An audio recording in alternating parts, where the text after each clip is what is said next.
Hanya ada dua jalan yang bisa diambil. Pertama, aku beri kamu 1 juta untuk jadi pacarku. Kedua, jadi pacarku dulu. Lalu aku beri kamu 1 juta.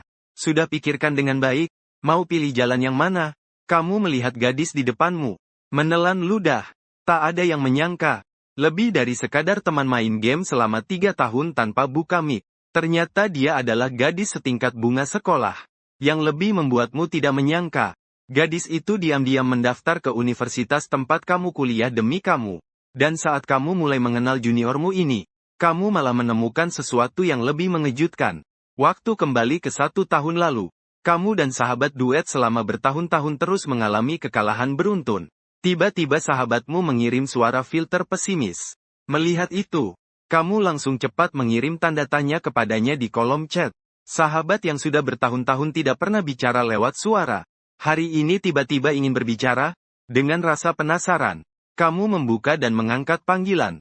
Detik berikutnya, suara wanita yang jernih dan dingin terdengar dari telepon. Kamu terdiam dalam kesunyian yang lama. Setengah lama kamu masih belum berkata apa-apa. Namun kamu mengetik perlahan di keyboard dengan suara ketikan. Di rumah kami masih ada adik perempuan juga. Setelah mendengar itu, King Qian juga terdiam sejenak. Kemudian berkata dengan dingin. Tidak punya adik perempuan. Adik perempuan itu aku. Saat ini otakmu sangat kacau. Setelah beberapa saat baru berkata. Bukan bro, kamu perempuan kan? King Qian sepertinya agak kesal berkata. Siapa bilang aku bro sama kamu? Aku tidak pernah bilang. Aku laki-laki.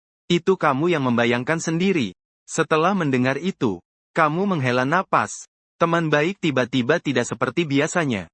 Bikin cepumu agak panas.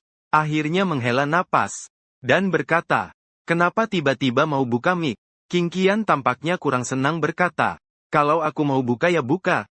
Hari ini aku lagi bagus mood, tidak boleh ya? Baik. Tapi ngomong-ngomong, sebenarnya kamu sekolah di mana sih? Sudah tanya berapa kali? Kamu tidak bilang-bilang. King Qian berkata dengan dingin. Kita kenal dekat ya? Mencari alamat saya. Kamu meremehkan seumur hidup. Dengan kemampuan menyembunyikan seperti kamu, bilang kamu pakai suara palsu buat menipu saya. Saya juga akan percaya. King Qian bergumam. Nanti beberapa hari akan saya beritahu kamu. Saya pergi makan dulu. Tidak bicara lagi. Malam itu kamu berbaring di tempat tidur, bolak-balik tidak bisa tidur. Kamu bermimpi aneh.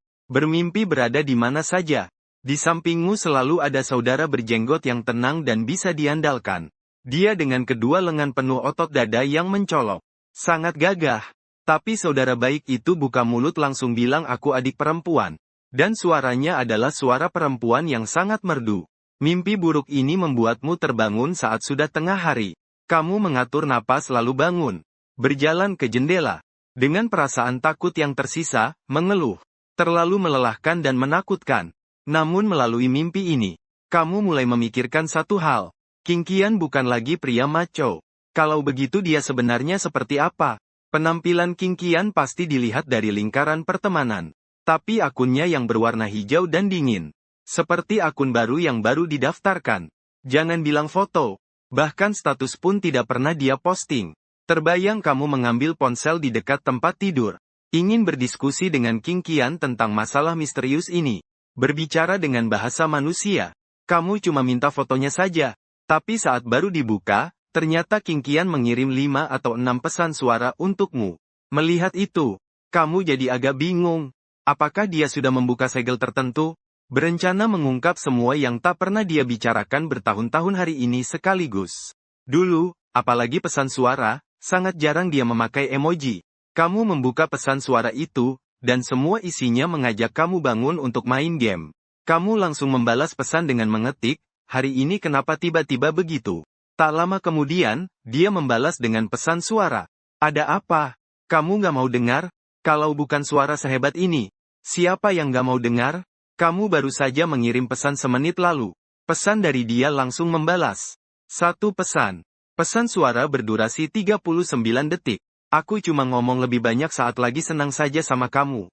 Kalau sudah gak mood, lihat saja aku peduli atau tidak. Kamu rencana mau ngapain hari ini? Barusan tiba-tiba kepala sakit sebentar. Kalau mau masuk game kemungkinan baru sore. Kamu sudah makan siang belum? Siapa yang tahu? Saudara yang dingin tapi sebenarnya cerewet seperti gadis remaja. Kamu dengan pasrah membalas dengan mengetik. Aku sangat ingin masuk akun. Panggil aku ya. Tak lama itu langsung membalas seketika. Kebetulan kamu memutar ulang kalimat terakhir suara itu 3 kali. Gaya dingin dengan sedikit rasa malas yang mendayu-dayu. Yang paling utama itu benar-benar suara seorang gadis. Kamu terdiam sejenak. Lalu membuka komputer. Dengan cepat mencari di halaman web klik demi klik. Teman dunia maya yang sudah dikenal bertahun-tahun. Tiba-tiba mengaku kepadaku. Dia adalah adik perempuan. Harus bagaimana? Saat kau coba masuk, ternyata memang ada orang yang menanyakan hal yang sama. Kamu terus mencari di beberapa situs berbeda. Jawaban yang didapat hampir sama semua. Bukan mimpi. Itu adalah penipuan. Membuatmu sedikit bingung. Kamu mulai meragukan Qing Qian. Apakah dia benar-benar hasil imajinasimu? Kamu membuka kembali ponselmu. Membuka chat dengan Qing Qian.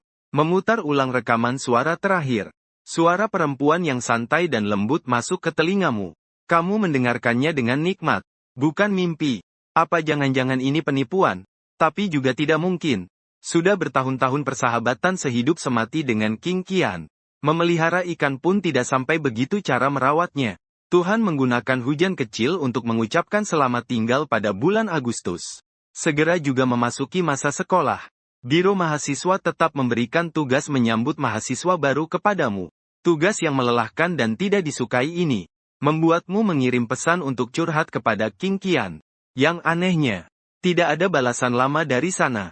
Kamu menunggu sampai sore ketika kamu makan. Qing Qian baru mengirimimu pesan.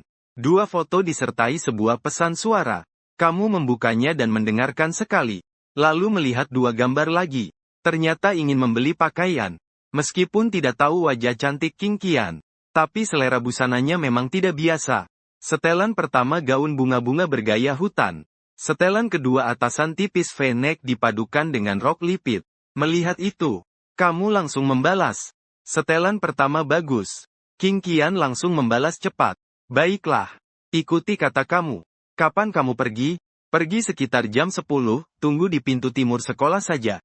Qing Qian tetap balas cepat. Tapi duluan aku doakan kamu melihat junior cantik. Setelan pertama kan? Setelan pertama kan? Kamu juga ingat untuk mengatur jadwal tidur. Biar lebih segar. Juga pakai yang keren sedikit. Setelah itu Qing Qian tidak membalas lagi. Kamu. Awalnya ingin dia coba dan kirim foto. Tapi ingat Qing Qian sepertinya cukup peduli dengan penampilan. Jadi tidak jadi membahasnya. Seiring berjalannya waktu. Akhirnya tiba hari sekolah dimulai. Saat ini kamu baru bangun tidur. Sikat gigi di kamar mandi. Qing Qian mengirim pesan. Kamu sudah pergi ke acara sambutan belum? Kamu jawab sambil mulut penuh busa. Sedang naik kuda dalam perjalanan ke sana. Pukul 9.20. Kamu asal mengunyah sedikit biskuit. Siap-siap keluar rumah. Qing Qian kembali mengirim pesan. Nah sekarang sudah pergi ke sambutan belum? Sedang naik kuda dalam perjalanan ke sana. Sekarang jam 9.50. Masih butuh sekitar 10 menit berjalan ke pintu timur. Qing Qian terus mengirim pesan yang sama. Kamu tidak mengerti kenapa dia begitu tertarik dengan acara sambutan kamu. Seperti itu ya. Kamu baru ingin bertanya. Tiba-tiba suara seorang pria dengan nada menggoda terdengar di telingamu. Lao Chen, kamu sedang apa? Suara bergelombang itu diiringi dengan gerakan tubuh yang lincah. Dia berputar cepat ke sebelahmu. Seketika itu membuatmu terjaga. Itu adalah teman sekamarmu, Liu Jie. Dia juga dipanggil untuk membantu. Di antara mahasiswa baru kali ini ada banyak cewek cantik. Sambil berkata, dia mengeluarkan ponselnya dan membuka foto-foto. Cepat lihat, menyenangkan mata. Semua itu adalah file rahasia dari teman-teman garis depan yang mengirimi saya. Teman garis depan itu adalah teman-teman yang sudah bertugas berjaga di gerbang timur. Saat kamu lihat, dalam foto itu hanya ada satu sosok perempuan dari belakang. Langsing dan bersih. Mengenakan gaun bermotif kecil. Gaunnya cukup panjang. Hampir menutupi kedua kakinya. Hanya pergelangan kaki yang putih dan ramping yang terlihat, sampai berkilau. Di sampingnya ada 2 koper. Di atas koper itu ada tas ransel putih. Kabar yang kudengar dia datang sendirian. Datangnya cukup pagi, tapi kelihatannya sedang menunggu seseorang. Banyak orang yang mencoba mengobrol dengannya, menawarkan bantuan untuk memindahkan koper, tapi dia menolak semuanya. Kamu tersenyum tipis dan berkata, mungkin dia sudah punya pacar. Begitu kata-katamu selesai, ponselmu bergetar lagi, membuka dan melihat, masih dengan rambut pirang yang tipis. Kamu sudah sampai? Kalau sudah, balas dalam 3 menit setelah kamu membalas. Tiba-tiba dari kerumunan terdengar keributan. Melihat lagi, gadis yang mengenakan gaun bermotif bunga itu berjalan mendekat. Saat itu banyak mahasiswa pria mulai berbisik. Wah, cantiknya. Ini pasti sudah jadi gadis tercantik kampus. Perlu minta nomor WeChat ya. Tidak ada yang berani mendekati duluan. Semua gagal ya. Pasti dia sudah punya pacar. Setelah gadis itu melihat ke kiri dan kanan, akhirnya matanya tertuju padamu. Sini, teman sekos, Liu Jie, berteriak dengan bersemangat. Kak Chen sepertinya sedang melihatku. Sesaat setelah dia berkata begitu, gaun bermotif bunga. Gadis itu mengangkat telapak tangannya yang putih bersih, melepas earphone Bluetooth dari telinganya, memasukkannya kembali ke dalam tempat earphone, seolah berharap ada yang mau mengajaknya bicara. Liu Jie mendorong gadis itu dari belakang. Kak Chen, coba dekati dia dan coba bicara. Melihat keadaan itu, kamu pun berjalan mendekat. Teman, butuh bantuankah? Gadis itu saat melihatmu, tersenyum manis dan berkata terima kasih.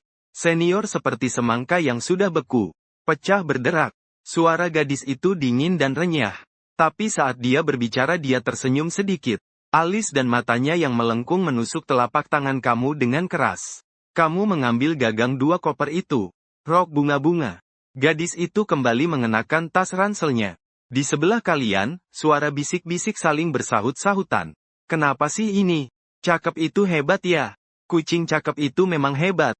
Sial sudah ada yang dapat sebelum aku. Kamu berjalan di depan. Setelah gadis dengan rok bunga itu pergi. Begitulah, berjalan dalam diam untuk beberapa saat. Kepribadian gadis itu agak dingin. Selain ucapan terima kasih itu, dia sama sekali tidak berkata apa-apa. Kamu berpikir sejenak lalu memperlambat langkah. Bertanya kepada junior. Kamu bukan orang asli kota Hangzhou ya? Junior yang dingin mengangguk pelan.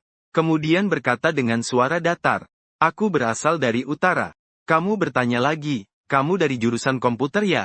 Meski dari sana kebanyakan yang masuk memang jurusan komputer. Tapi masih ada beberapa yang tersesat lewat jalan yang salah. Jadi kamu bertanya lagi kepada junior yang dingin itu. Dia tetap menjawab dengan sederhana, hanya mengangguk. Kita sejalan ya? Siapa namamu? Junior yang dingin bertanya dengan suara datar. Kakak senior, kamu belum bilang namamu juga. Namaku Gu Chen. Namaku Ji Qingqian. Mendengar itu, kamu berhenti melangkah. Lalu menoleh ke arahnya sekali. Katakan sedikit, aku balas pesan dulu. Kemudian kamu mengeluarkan ponsel dan merekam pesan suara. Kian, aku dapat pendatang baru yang susah diatur. 2 koper besar penuh, seolah mau membuatku lelah mati. Setelah mengirim pesan, detik berikutnya Ji Qingqian pun membuka suara secara datar ke ponselnya. Mungkin rumah si junior itu jauh sekali. Semester ini dia tidak berencana pulang. Makanya bawa banyak perlengkapan hidup dan pakaian. Kalau merasa capek, kamu berani tolak junior itu tidak? Kamu melihat pesan suara 8 detik dari Qingqian di ponselmu. Kamu menghembuskan napas. Lalu memasukkan ponsel kembali. Kemudian matamu menatap junior cantik di samping, berkata Qingqian. Ji Qingqian tersenyum tipis. Sinar matahari yang hangat menyinari kepala gadis itu. Seperti membingkai dengan cahaya keemasan yang lembut. Wajahnya putih seperti salju. Tinggi dan ramping. Dingin dan anggun. Sudah mengenal Ji Qingqian lebih dari 3 tahun. Ini pertama kalinya dia keluar dari komputer. Untuk bertemu dengannya, kamu menahan kegembiraan. Tenggorokanmu bergeser sedikit. Kamu datang ke Jiangnan untuk belajar. Kenapa tidak bilang lebih awal padaku? Ji Qingqian tanpa ekspresi. Memberi tanda gunting di samping wajah kecil dan putihnya. Kaget, kan? Kamu tidak menjawab. Hanya bergumam. Apakah kamu bermimpi lagi? Kali ini bukan mimpi tentang pria gagah tinggi 1,85 meter? Ji Qingqian sedikit memiringkan kepala. Bibir tipisnya mengepalkan menjadi garis tipis. Kamu melihat Ji Qingqian bingung. Haruskah aku mencubitmu? Ji Qingqian bertanya lagi. Sebenarnya setelah dia bertanya seperti itu, kamu sudah mencubit pipimu dengan keras. Tidak hanya sakit, tapi juga perih. Ji Qingqian seperti melihat orang bodoh. Aku bilang cubit, bukan cubit sekeras itu. Kamu mengusap pipimu. Sambil memastikan ini bukan mimpi. Baru saja bangun dari kebingungan. Kamu bilang baik-baik saja. Kenapa masih bohong sih? Kamu di mana jeleknya? Ji Qingqian menyipitkan matanya yang dingin dan berkata, tidak jelek, kalau di rumahmu tidak ada cermin. Aku bisa kasih kamu satu.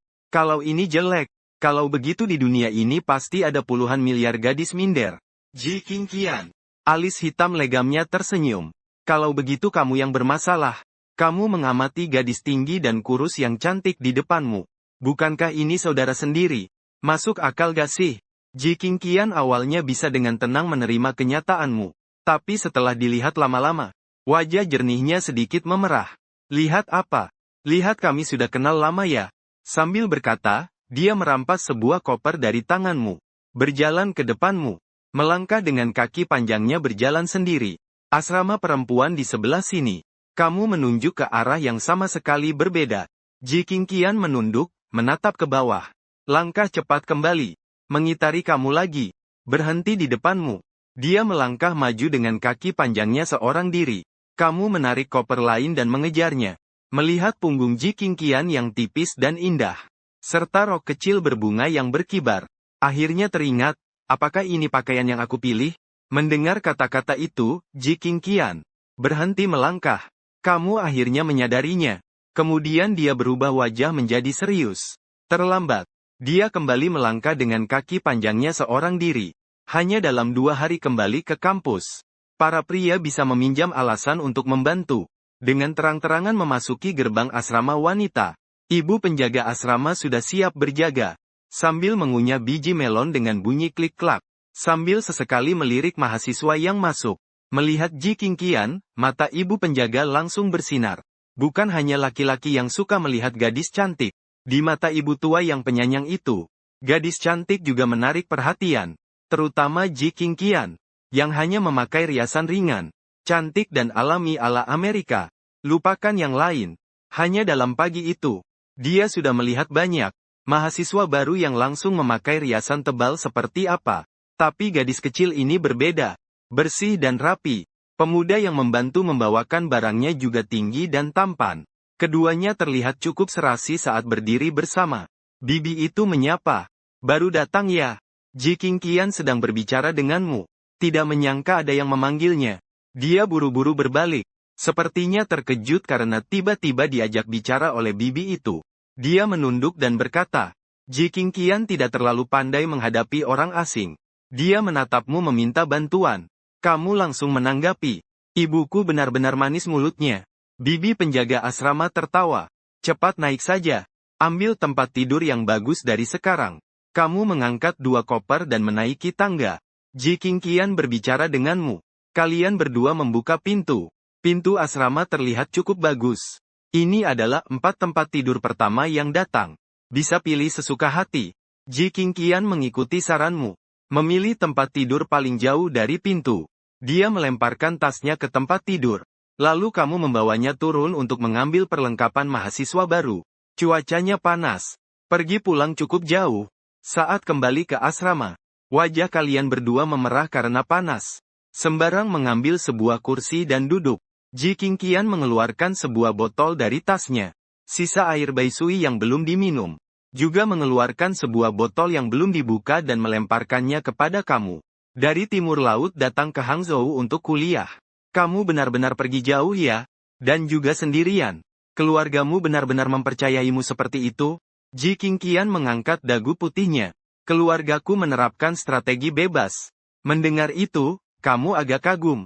Tidak heran bisa begadang main game sepanjang hari waktu SMA. Begitu saja masih bisa masuk Universitas Jiang. Nilai masuk kampus kita tidak rendah loh. Kamu memang punya bakat. Ji Qingqian dan kamu saling menggoda. Saling senggol-menyenggol. Beberapa orang tak hanya bisa main game, tapi juga sempat mengobrol dengan junior cewek. Senyummu menjadi kaku. Kita ini enaknya ngomong yang mana? Mau ngomong yang mana nih? Kamu sambil tersenyum berkata kepada polisi Baisui. Aku dulu ya. Lanjut jadi relawan lagi. Ji Qingqian mengangguk. Gerakan itu membuat gadis dingin ini terlihat sangat patuh. Dadah. Tangan kecil Ji Qingqian melambai di depan dada. Kamu tidak pergi.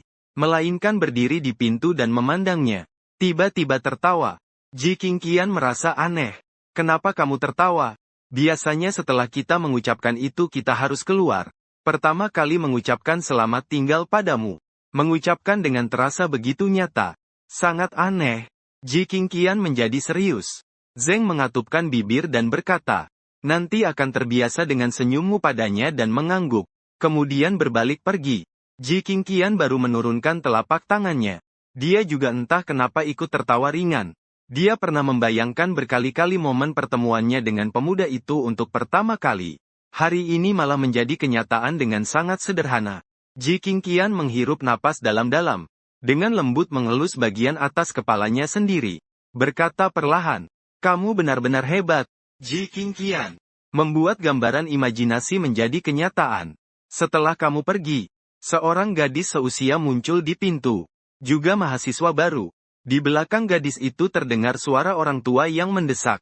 Bukankah ini asramamu? Cepat masuklah. Wang Jue melihat dengan ragu pada Dewi Dingin di asrama. Lalu menengadah melihat nomor pintu. Ji Qingqian sudah kembali ke ekspresi tanpa perasaan. Halo, nama saya Wang Jue. Saya mahasiswa baru. Apakah kamu juga dari asrama ini? Wang Jue bertanya dengan suara pelan. Dia terkejut dengan kecantikan Ji Qingqian. Merasa heran bagaimana bisa satu kamar dengan gadis selevel ratu kampus. Ji Qingqian mengangguk. Setelah Wang Jue masuk kamar, di belakangnya orang tua yang mendesak dia. Juga membawa banyak barang masuk ke asrama. Kelihatannya itu adalah orang tua Wang Jue. Keduanya berwajah gelap, terlihat jujur dan sederhana. Orang tua Wang Jue melihat Ji Qingqian yang terlihat galak tapi bisa diandalkan. Mereka menggosok tangan dan mulai berbicara kepadanya. Kamu teman sekamar Wang Jue ya? Tolong jaga gadis ini ke depannya. Terima kasih banyak. Ji Qingqian mengerutkan alisnya. Bukan tidak mau, tapi bingung harus menjawab bagaimana saat itu. Dia memang kurang pandai menghadapi orang asing. Baru saja berpisah kurang dari 3 menit. Ji sudah mulai merindukan kamu. Setelah merapikan tempat tidur, dia langsung masuk ke atas tempat tidur. Dia memasang 2 earphone Bluetooth ke telinganya. Mulai menonton video. Begitu menonton, sudah lewat 2 jam. Dia agak sakit kepala dan menekan pelipisnya. Kemudian melepas earphone Bluetooth. Mendengar seseorang berbicara dengan Wang Jue. Bertukar tempat tidur denganku? Aku tidak mau tidur. Gadis berambut ikal warna linen dekat pintu sedang manja. Menarik lengan Wang Jue. Aku bisa mentraktirmu makan. Wang Jue tampak bingung. Di tempat tidur lain duduk seorang yang memakai kacamata dan kepang. Dia tidak tahu bagaimana harus campur tangan. Percakapan keduanya hanya bisa bermain ponsel. Setelah melihat tatapan Ji Qingqian, dia pun menoleh ke arahnya. Wang Jue agak tidak senang, tapi tidak berani menolak. Pertama, karena mereka semua akan menjadi teman sekamar yang selalu bersama. Dia tidak ingin merusak hubungan hanya dalam 1 hari. Kedua, gaya rambut ikal gadis kota yang modis. Jika dibandingkan, Wang Jue merasa dirinya seperti orang desa yang kampungan. Juga tidak berani menyinggungnya. Padahal dia yang datang duluan. Seharusnya dia yang berhak memilih tempat tidur. Memberikan tempat itu begitu saja membuat dia agak merasa dirugikan. Tepat saat itu, Ji Qingqian melompat turun dari tempat tidur. Keempat tempat tidur semuanya adalah tempat tidur atas. Struktur meja di bawahnya. Ketiga orang lainnya mengira Ji Qingqian ingin mengambil sesuatu. Sungguh tidak terduga dia memiliki keinginan untuk berkomunikasi dengan orang lain. Namun tanpa diduga dia berjalan ke depan Wang Jue. Tapi tidak berbicara dengan Wang Jue. Melainkan menghadap kepada Bo Langjuan. Aku ingin bertukar denganmu. Wang Jue baru saja pulih dari keterkejutan. Apakah dia membela dirinya sendiri? Dia melihat ke kiri ke Qingqian. Lalu melihat ke Bo Langjuan. Wajah Bo Langjuan sudah bisa dikatakan cukup indah. Namun memang wajah Dewi Dingin Qingqian jauh lebih luar biasa. Bo Langjuan memandang ke mata dingin tak tergoyahkan Qingqian. Akhirnya menyerah. Sudahlah. Tidak perlu bertukar lagi. Aku pikir posisiku ini juga tidak buruk. Qingqian mengangguk pelan. Dan tidak berkata apa-apa lagi. Di waktu berikutnya, beberapa orang di asrama mulai akrab satu sama lain. Mulailah mengobrol. Ji Qingqian kadang-kadang ikut bicara. Ketiganya sangat terkejut. Ternyata Qingqing yang dingin ini tidak sesulit kelihatannya. Selain soal ingin bertukar tempat tidur yang agak tidak sopan, kemampuan sosial Bo Langjuan sangat kuat. Dalam 2-3 topik saja hubungan asrama semakin dekat. Dia bertanya apakah ketiganya pernah berpacaran. Kecuali Wang Jue. Kedua orang lainnya mengatakan pernah. Dan teman sekamar lainnya, Ma Jiao Jiao, bahkan sedang membicarakan cinta online.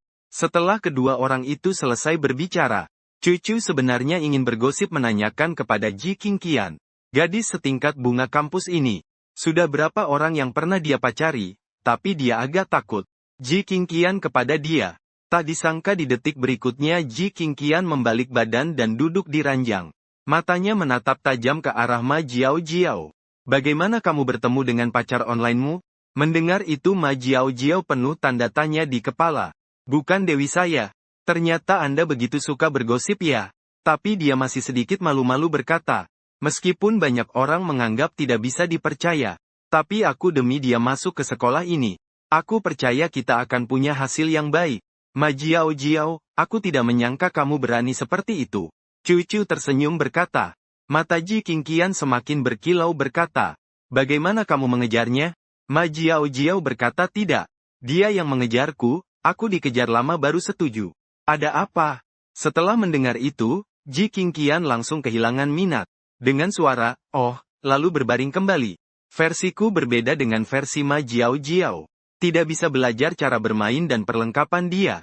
Dia kembali menatap ponselnya. Sudah 2,5 jam sejak dia mengirim pesan kepadamu. Tapi kamu belum membalas bahkan satu tanda baca pun.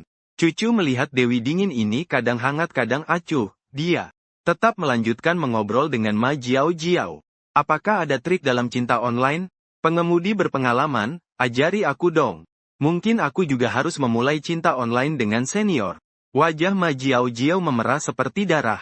Dia menggelengkan kepala dan berkata, tidak ada yang istimewa. Yang paling menguji adalah perasaan saat pertemuan pertama.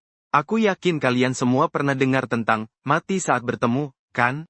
Banyak pasangan di internet yang sangat cocok saat chatting. Tetapi saat bertemu, antusiasme langsung memudar. Kalimat ini baru saja diucapkan. Ji Qingqian cepat membalikkan badannya. Dengan tatapan dingin membeku menghadap Ma Jiao Jiao. Kenapa bisa mati saat bertemu? Aku tahu, cucu seperti murid SD. Dengan cepat mengangkat tangan seperti lomba cepat jawab. Karena jelek. Meskipun mengatakan ini kurang sopan. Tapi memang begitu. Sebagian besar kematian saat bertemu karena jelek. Kalau mau lebih lembut, katakan akan menghubungi lagi nanti. Namun setelah pulang, lawan bicara langsung tidak membalas chat. Dengan cara halus mengabaikan ini memberitahu kamu. Tidak suka secara langsung. Jika lebih langsung, mereka langsung menghapus teman. Cucu tersenyum nakal. Sepertinya pacarmu cukup tampan, ya? Masih lumayan. Setelah mendengar itu, dia ringan membalik badan kembali. Matanya yang dingin terbelalak menatap dinding putih. Ada keraguan di hatinya. Apa mungkin aku jelek? Tidak mungkin. Bukankah kamu juga bilang aku cantik? Tidak benar. Sepertinya juga tidak benar-benar memuji secara langsung. Katanya hanya bajunya yang bagus dipakai. Sungguh kejam. Gu Chen, aku bahkan kalah dari bajumu. Dia memuji bajunya tapi tidak memuji aku. Ji Qingqian berpikir dengan penuh kebencian. Dia menatap layar yang mati seperti cermin selama beberapa saat. Tidak jelek, tapi kamu tidak membalas pesannya. Sepertinya itu juga berhubungan dengan kata-kata Ma Jiao Jiao tentang mati di tempat saat terlihat. Ji Qingqian mengepalkan bibirnya menjadi garis tipis. Pada hari masuk kuliah saat berumur 20 tahun, dia merasakan kecemasan tentang penampilan untuk pertama kalinya sepanjang hidupnya. Di saat itu, Cucu mengeluarkan ponsel dan berkata kepada beberapa orang, lihat, ada foto senior ganteng yang dibagikan di grup mahasiswa baru. Ma Jiao Jiao melirik sebentar. Lalu mengagumi. Wow, benar-benar tampan. Dan juga sangat tinggi. Cucu bersiul seraya berkata, iya benar. Senior itu memang tampan. Sambil berkata, dia mengeluarkan ponsel dan mulai mengobrol di WeChat. Sambil mengirim pesan. Sambil berkata, senior itu adalah buruan nomor 1ku. Kalian jangan rebut aku ya. Meskipun hanya bercanda. Tapi Cucu tetap melihat ke arah Ji Qingqian dengan rasa takut. Takut gunung es ini. Tiba-tiba tanpa sebab melompat dari tempat tidur. Menatapnya langsung. Mengatakan, aku akan merebutmu. Cucu memegang keyakinan menang. Tapi tetap bertanya dengan penuh hati-hati. Ji Qingqian, kau mau lihat? Namun saat itu Ji Qingqian sangat bingung. Tidak sama sekali tertarik. Tapi karena sudah ditanya oleh cucu, dia tetap bergabung dengan Daliu. Melirik ke belakang. Memang cukup ganteng. Bahkan Ji Qingqian merasa dia adalah pria tampan. Sama gantengnya dengan pria yang mengantarkannya ke asrama. Benar. Orang dalam foto itu adalah kamu. Di sisi lain, kamu baru saja bangun tidur. Kamu menang dan kembali ke asrama. Karena kamu belum merapikan tempat tidur. Jadi berbaring sebentar di tempat tidur Liu Jie. Liburan musim panas sering begadang semalaman. Siklus biologisnya sangat kacau. Hari ini bahkan baru tidur kurang dari 4 jam sudah berangkat ke sekolah. Benar-benar sangat mengantuk. Baru saja berbaring langsung tertidur pulas. Beberapa teman sekamar mungkin juga pergi makan. Kamu setengah sadar mengeluarkan ponsel. Menemukan Qingqian mengirimimu lebih dari 10 pesan. Pesan pertama adalah, apakah kamu sudah selesai? Dari pesan kedua sampai yang ke-10 lebih hanya berisi satu kata, ya. Kamu penuh tanda tanya, Qingqian. Ada apa ini? Kamu buru-buru membalas. Baru saja hidup kembali di mata air, kenapa? Setelah mengirim, kamu meletakkan kedua tangan di pagar balkon dan memandang keluar. Warna langit sore sangat indah. Angin sore sangat sejuk. Semuanya sangat indah. Hanya ada satu kekurangan. Jarak dari gedung asrama ke tempat Qingqian terlalu jauh. Meski leher dijulurkan setinggi apapun, tetap tidak bisa melihatnya. Beberapa menit kemudian, melihat dia belum membalas. Kamu kembali menelpon dia. Tetap tidak ada respons. Aku rasa dia sepertinya sedang mengalami masalah serius. 3 menit kemudian, tiba-tiba suara sepeda berderit. Sudah kamu tendang sampai beberapa puluh meter. Di sisi lain, Ji Qingqian memakai earphone. Bersandar di pagar balkon sambil menikmati pemandangan. Lagu yang diputar tak terduga adalah, Chou Baguai, oleh Sue Ziqian. Dia melepas earphone. Mengernyitkan alis indahnya. Dalam hati mengumpat, pergi mati saja. Ji Qingqian seperti tergantung di pagar.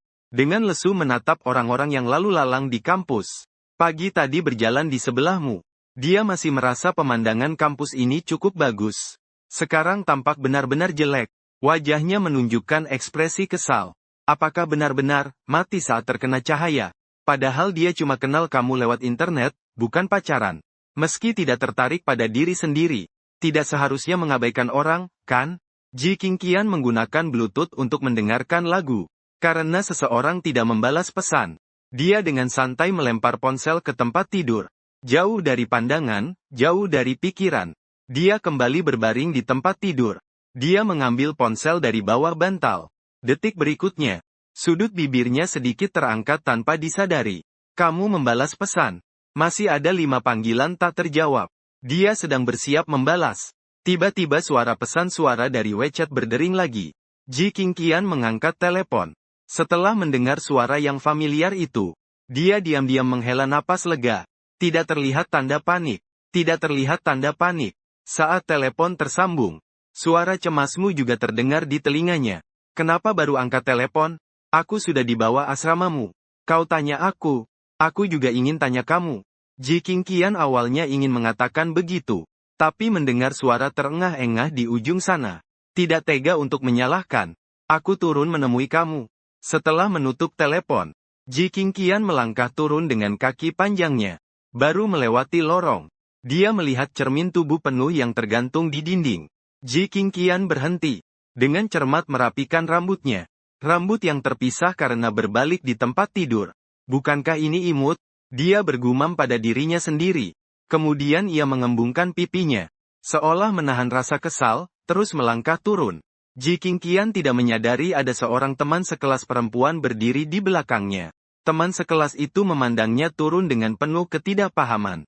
Lalu mengikutinya untuk melihat cermin. Detik berikutnya dia mengerutkan alis. Aku kembali teringat wajah dingin dari samping tadi itu. Serta ucapannya yang agak ragu, apakah itu tidak menggemaskan? Dia menggigit giginya dan menendang tanah. Mengeluarkan ponsel. Sayang, aku mau beli kosmetik. Di bawah, Ji Qingqian baru saja ingin bertanya padamu. Tetapi kamu malah menjelaskan terlebih dahulu. Beberapa hari ini kita bicara double KW sudah sangat larut. Kamu seharusnya tahu betapa ekstrim jam tidur kita. Tadi malam aku lupa mengisi daya lagi. Waktu bertemu denganmu, baterai sudah merah. Baru saja, saat ponsel diisi daya, aku berbaring sebentar di asrama dan tidak melihat pesanmu. Ji Qingqian melihatmu yang terengah-engah. Agak merasa kasihan, tapi tetap keras kepala berkata, siapa yang tanya kamu? Manusia memang sangat aneh. Ji Qingqian. Sebelumnya dia hampir mati karena kesedihan. Bahkan angin malam yang lembut dan langit senja yang indah pun terasa menyebalkan baginya. Namun kata-katamu yang singkat, membuatnya merasa dunia ini penuh dengan keindahan. Tapi aku lihat kamu tidak membalas pesan. Aku kira Ji Qingqian baru saja akan menjawab. Aku tidak marah. Tetapi kemudian cepat-cepat menutup mulutnya. Biasanya, nian-nian muncul bersama dengan kemarahan. 50 milidetik. Namun saat itu semuanya sudah hilang. Ji Qingqian bahkan menyalahkan dirinya sendiri. Bukankah itu cuma 4 jam lebih tanpa membalas pesanmu? Perlukah sampai dibuat seolah-olah langit runtuh? Usiamu sudah 20 tahun. Masih seperti anak kecil saja. Ji Qingqian ingin membela sedikit kekesalan kecilnya. Aku kira ada apa-apa denganmu. Kartu magnet yang sudah dipersiapkan Ji Qingqian tersangkut di tenggorokan. Dia meraih dan dengan lembut melakukan satu pukulan ke lenganmu. Dengan lirih bergumam. Bodoh, di sekolah apa bisa terjadi apa-apa? Jika dipikir-pikir mungkin tidur terlalu nyenyak. Saraf sedikit tegang. Aku tidak meletakkan ponsel di dekat tubuh. Jadi tidak mendengar. Nanti akan kubawa kemanapun. Jangan khawatir yang ngak-ngak. Ji Qingqian berkata lembut. Semua berubah menjadi menggenggamnya. Menarik lengan pendek bajumu. Suaranya lembut. Kalau lapar bawa aku keluar makan. Hari ini kamu jangan makan mie instan. Baiklah, kamu mau makan apa? Jawaban, terserah, membuat tubuhmu bergetar. Terserah, terdengar seperti apa saja boleh. Tapi menurut pengalamanku, sebenarnya tidak ada yang cocok. Kalau mulai bicara hotpot Sichuan pasti jawabannya tidak suka pedas. Lalu bilang bagaimana kalau KFC saja? Pihak lain akan mengeluh. Ini bukan hari Kamis makan KFC. Tapi untungnya kamu berpengalaman. Memiliki rencana cadangan yang cukup. Baru saja akan bicara. Ji Qingqian langsung berkata. Mari makan barbeque saja. Aku ingat kamu pernah bilang padaku. Kamu sudah lama pengen ke tempat itu. Mendengar itu kamu agak terkejut. Ternyata kamu setuju dengan cepat ya. Pengalaman sendiri jadi tidak berguna. Ayo cepat pergi. Cuaca ini panas banget, Ji Qingqian. Dia mendesak sambil melihat sepedamu yang kamu tunggangi. Menanyakan kenapa sepeda ini tidak ada jok belakang. Sepeda jalan raya. Mana ada jok belakang, sampah. Wanita santai tanpa perasaan mengkritik kamu. Dia masih membayangkan kamu mengendarainya dengan kencang di kampus. Kamu tersenyum sambil menepuk setang sepeda. Dulu orang gendut itu pemilik sepeda. Saat membawanya dari toko khusus. Kami beberapa teman iri dengan benda ini. Tapi ini alat transportasi terpenting di kamar asrama. Hanya yang ada urusan penting yang boleh pakai. Kalian semua sudah pernah naik?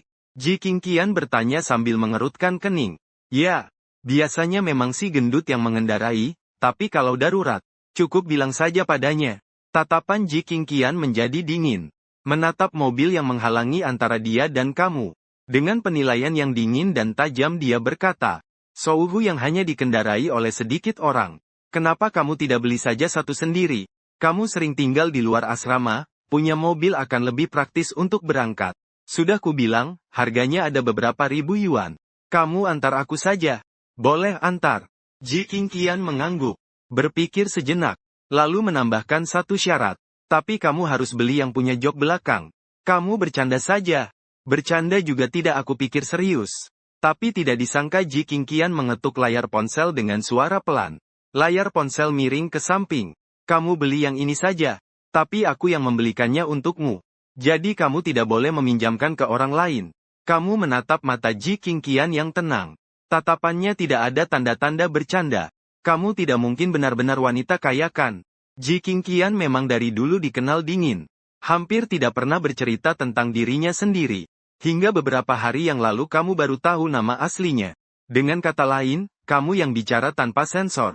Sudah lama sekali dia menguasai kamu. Tapi sebenarnya Ji Qingqian selalu menyimpan sisi misterius. Termasuk latar belakang keluarga. Asal saya dari timur laut.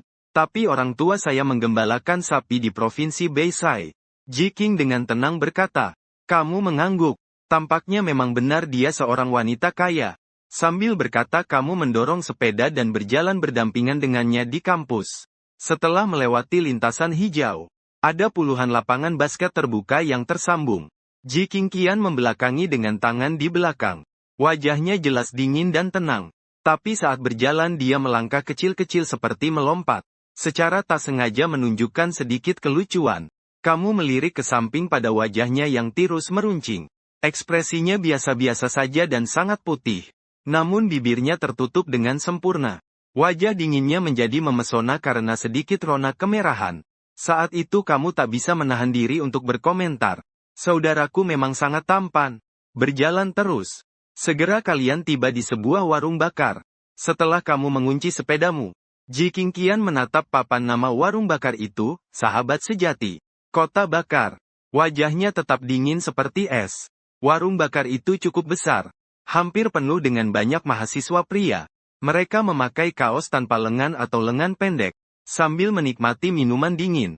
Sambil makan tusuk sate. Ada juga cewek. Tapi cewek yang duduk di depan biasanya juga cewek. No wonder mereka dipanggil sahabat karib. Barbeque-nya jadi. Saat itu, seorang pelayan melihatmu. Langsung cepat mendekat dan berkata, Liu Achen, kamu kembali ke kampus. Bos dan pelayan di toko ini semua kenal kamu. Tapi nggak bisa dibilang terlalu akrab. Ayo ayo ayo. Pelayan itu sambil mengantarkan kalian ke sudut ruangan. Sambil memandang takjub ke Ji Qingqian. Gadis kecil yang cerah banget. Kemudian pelayan yang usianya kira-kira sama dengan kalian itu. Membenarkan bahumu. Dengan senyum nakal berkata, banyak berkah asmara. Sudah dapat pacar secantik ini lagi. Jangan asal ngomong. Dia adik tingkatku. Kamu menjawab dengan senyum terpaksa. Aku paham. Pelayan itu seperti orang yang sudah pengalaman dengan ekspresi mengerti. Adik tingkat ngejek siapa? Aku saja belum ada adik tingkat. Setelah duduk, Ji Qingqian menunduk sambil memesan makanan sambil bertanya. Kamu mau makan apa? Terserah kamu saja. Pesankan aku terong bakar dan beberapa tusuk sate yang pas saja. Aku tidak pemilih makanan. Ji Qingqian mengangguk pelan. Jarumnya dengan cepat mengetuk layar. Tidak lama, Bos Chen segera datang menghidangkan makanan di mejamu. Banyak tamu. Bisa cepat makan seperti ini. Sepertinya bos memberimu prioritas. Chen Ge sangat semangat. Senyumnya membawa kesan licik yang jorok. Kamu penuh tanda tanya. Sampai Chen Ge meletakkan. Pertama 1 piring tiram mentah. Lalu 5 atau 6 tusuk daun kucai. 4 tusuk ginjal kambing. Wajahmu langsung berubah. Chen Ge berbisik di telinga. Ah Cheng tidak menyangka kamu begitu lemah. Dia juga melirik Ji Qingqian di seberang. Lebih ingin memberi tambahan kekuatan, rejeki bagus. Sambil tanpa ekspresi melihat Chen Ge berjalan pergi sambil bergoyang pinggul. Kemudian bertanya pada Ji Qingqian. Apakah kamu sengaja atau tidak sengaja? Kamu bilang apa? Ji Qingqian menusuk plastik segel mangkuk steril dengan sumpit. Dari pemahamanmu tentang Ji Qingqian, dia pasti tahu makanan-makanan ini berfungsi meningkatkan vitalitas. Mei tak tahu apa-apa sampai sejauh ini. Ternyata di mata dingin Ji Qingqian muncul sedikit senyum. Kamu baru-baru ini begadang berat. Harus benar-benar mengganti yang kurang. Ternyata memang dia sengaja. Melihat tatapan pelayan saat menghidangkan makanan dan ekspresimu, Ji Qingqian merasa geli. Tapi kamu menghela napas dan berkata, Qingqian kita ini laki-laki dan perempuan sendirian keluar makan. Kamu memesankan ini padaku, mudah sekali disangka hal yang tidak-tidak. Setelah ini kita masih ada kegiatan apa? Ji Qingqian berkata dengan nada seolah masuk akal. Tidak heran tatapan pelayan padanya terasa aneh. Ternyata mereka kira kamu dan dia masih ada, pertunjukan, di malam hari. Menyakiti musuh 800. Malah merugikan diri sendiri 1000. Wajah Ji Qingqian langsung memerah. Dia buru-buru taktik minum air. Melihat itu, kamu ingin menghentikan, tapi bibir Ji Qingqian sudah menyentuh mulut botol.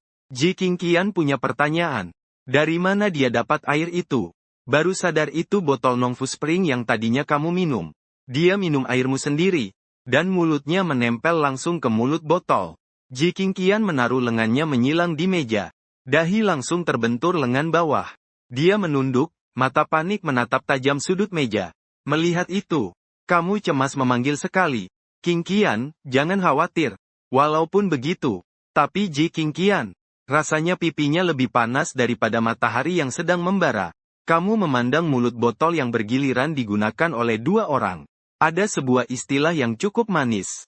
Disebut ciuman tidak langsung. Itu menggambarkan keadaanmu dan Jiking sekarang ini. Tapi kamu tetap menenangkan sambil berkata, sudah tutupi tutup botol, tidak apa-apa. Minuman itu aku yang duluan minum. Lalu menutup botolnya. Jiking akan minum lagi nanti. Itu berarti ada tutup botol yang memisahkan di tengahnya. Meski ada air liur, seharusnya tertahan oleh tutup botol itu. Setidaknya setengahnya tertahan. Jiking mengangkat kedua matanya yang dingin dari lengan. Mengenakan itu tidak termasuk, ya? Ayo normal saja dong. Kata-kata ini tidak boleh sembarangan diucapkan. Jiking menarik napas dalam beberapa kali. Akhirnya berhasil mengendalikan kembali wajah dan nafasnya menjadi tenang.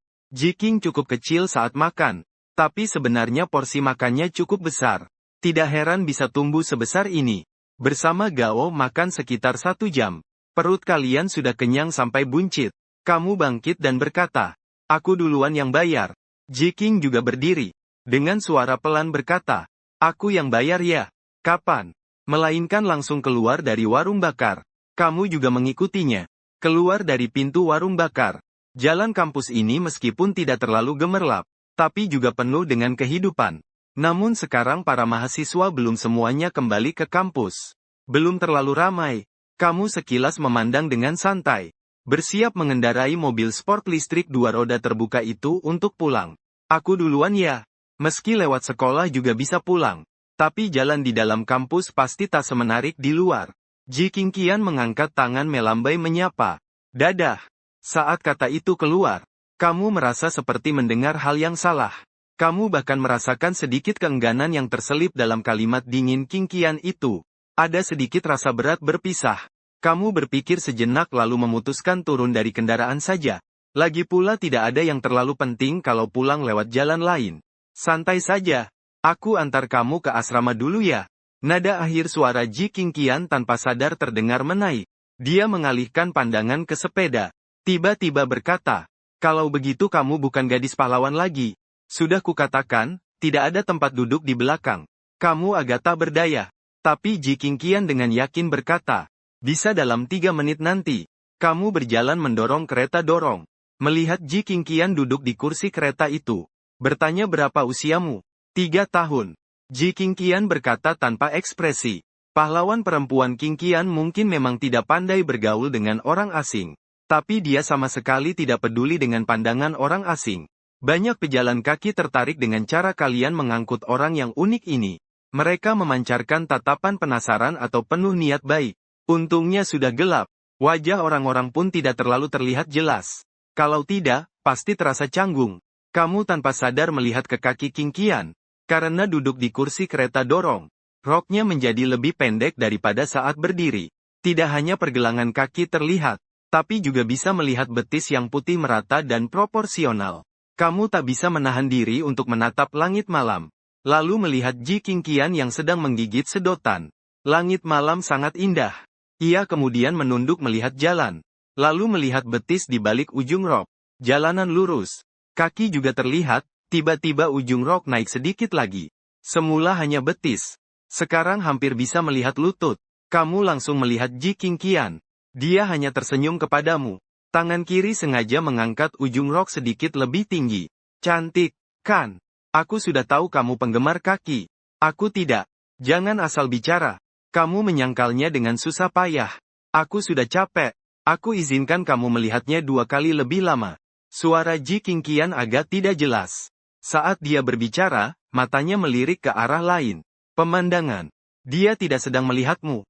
Jadi kamu tidak melihat rona merah muda lembut, yang muncul di pipinya yang dingin dan bersih. Begitu saja. Kamu mendorongnya sampai di bawah asrama wanita. Saat itu ibu penjaga asrama kebetulan sedang mengintip keluar. Kembali lagi. Dia masih ingat Jiking Qian bersamamu. Lihat betapa serasinya pasangan muda ini. Kamu menyapa. Jiking Qian juga mengangguk ke arah ibu itu. Pelan-pelan berkata selamat tinggal. Kalau ada apa-apa, telepon aku ya. Kali ini pasti baterainya tidak habis. Kamu mengucapkan selamat tinggal padanya. Jiking Qian melambaikan tangan ke kamu. Kamu naik sepeda jalan raya. Langsung pergi dengan cepat. Ji Qingqian berdiri di depan pintu asrama. Sampai pemuda itu hilang dalam kegelapan malam. Jangan bodoh. Sudah berdiri? Cepat masuk saja. Bu pengurus asrama tersenyum sambil berkata. Bisa ketemu lagi dengan Nian Ge? Ji Qingqian mengulangnya dalam hati.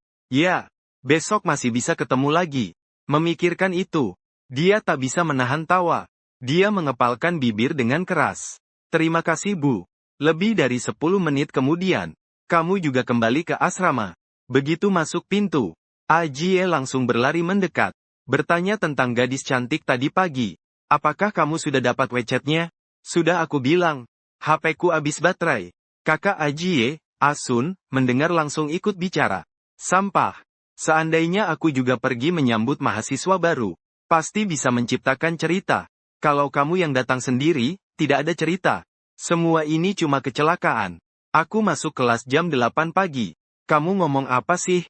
Melihat beberapa teman sekamar yang sedang bergurau, kamu menggelengkan kepala. Beberapa orang baik suka bicara sok pintar, tapi mereka semua orang baik. Baik dan juga tidak suka bergaul dengan orang asing. Untuk sementara jangan biarkan mereka mengganggu. Tunggu dia sedikit beradaptasi dulu. Setelah selesai cuci muka dan sikat gigi, baru saja berbaring di ranjang, Ji Qingqian mengirimimu pesan suara. Kamu bingung kenapa dia menelepon dari asrama. Kamu klik untuk menjawab, tapi Ji Qingqian tidak bicara, melainkan mengirimkan teks. Tidak bisa tidur karena tidak terbiasa di tempat baru. Kamu juga membalas. Ini buruk sekali. Terus bagaimana? Mungkin bukan karena tempat tapi karena aku. Kamu terkejut. Apa maksudnya kenal aku? Kalau sebelum tidur tidak dengar kamu bicara jadi tidak bisa tidur. Kamu bicara saja. Aku mungkin bisa tidur.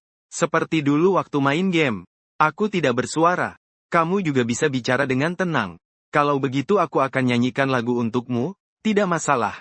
Kalau kamu nyanyi saja sudah cukup. Lalu Qingqian membersihkan tenggorokannya dan bernyanyi pelan.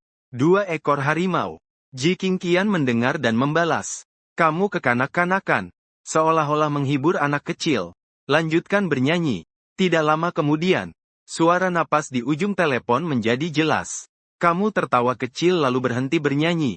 Jin Qian juga tidak membalas lagi. Sepertinya dia benar-benar tertidur. Keesokan paginya, pelatihan militer adalah topik yang tak terhindarkan bagi mahasiswa baru tahun pertama. Ji Qingqian dibawa teman sekamarnya untuk mengambil seragam pelatihan militer kamuflase. Cucu merasa khawatir. Hari ini panas sekali. Aku tidak akan mati. Di luar sanalah. Cucu kemudian memandang gadis cantik yang berada di sampingnya. Bertanya pada Qingqian. Kamu harus kuat bertahan, oke? Ji Qingqian mengangguk. Dia merasa tubuhnya sebenarnya masih cukup baik. Kalau nanti merasa tidak enak, bilang saja. Jangan dipendam. Kami akan membantu kamu izin tidak masuk. Cucu mengingatkan lagi. Saat itu, Ma Jiao Jiao masih berbincang dengan senior. Kemudian dia juga berkata, senior menyuruh kami beli parfum untuk diletakkan di asrama. Mendengar itu Ji Qingqian tersentak dalam hati. Mengangkat tangan. Meskipun dia tidak takut pelatihan militer, tapi dia tetap mengirimimu sebuah pesan. Cepat bawa aku lari dari bumi. Ji Qingqian melihat teks yang terkirim sukses. Seolah sedikit manja. Instruktur muda dengan kulit gelap sedang melatih barisan. Kamu sudah membalas. Tidak apa-apa, hanya 2 minggu saja. Tidak serumit yang dibayangkan. Nanti aku akan datang setiap hari untuk melihatmu. Kamu kan sedang santai. Kebetulan ada kelas. Lewat jalan yang sama ya. Melihat sebentar tidak akan menghabiskan banyak waktu. Kalian latihan militer di mana? Ji Qingqian tersenyum tipis. Bahkan tidak tahu di mana lokasi latihan. Tapi bilang saja lewat jalan yang sama. Namun dia tetap mengetik. Katanya di sebelah lapangan olahraga. Setelah kamu membalas dengan emotikon oke, kamu pun pergi mengikuti kelas. Matahari membara seperti api. Dengan peluit sang instruktur, Ji Qingqian mulai berkumpul. Para pemula mulai mengikuti perintah. Putar ke belakang, putar ke depan. Semua menengok ke kanan. Mereka melangkah dengan seragam dan teratur. Para siswa berkeringat saat terpanggang matahari mengalir dari dahi hingga ke dagu. Bertubuh lebih tinggi. Berada di posisi paling belakang dalam barisan perempuan. Dia bisa mendengar teman-teman di sampingnya mulai bernapas berat. Dia sendiri masih baik-baik saja. Hanya panas dan sepatunya agak membuat lecet. Latihan militer cukup membosankan. Saat ini hanya posisi militer yang membosankan. Tapi dia punya cara hiburan khusus. Berimajinasi di dalam kepala. Apa yang sedang dilakukan Aceng sekarang ya? Berpusat pada pertanyaan ini. Pikiran mulai melayang. Waktu berlalu cukup cepat. Saat instruktur memberi aba-aba bubar. Semua orang mengomel. Dia gemetar. Haus tapi malas untuk mengambil air minum kemasan yang sudah dibeli sebelumnya. Ji Qingqian berjalan ke arahnya. Memberikan botol air kepadanya. Cucu merasa terkejut dan tersanjung. Terima kasih. Sedangkan teman perempuan di samping mengeluh. Latihan militer melelahkan saja sudah cukup. Kenapa tidak bertemu dengan cowok tampan? Apa cowok tampan di sekolah kita sudah punah semua? Mendengar itu, instruktur di depan dengan serius berkata, "Kau bicara apa sih? Apa aku tidak cukup tampan? Bertemu denganku kamu seharusnya merasa beruntung." Setelah berkata, tertawa memperlihatkan deretan gigi putih.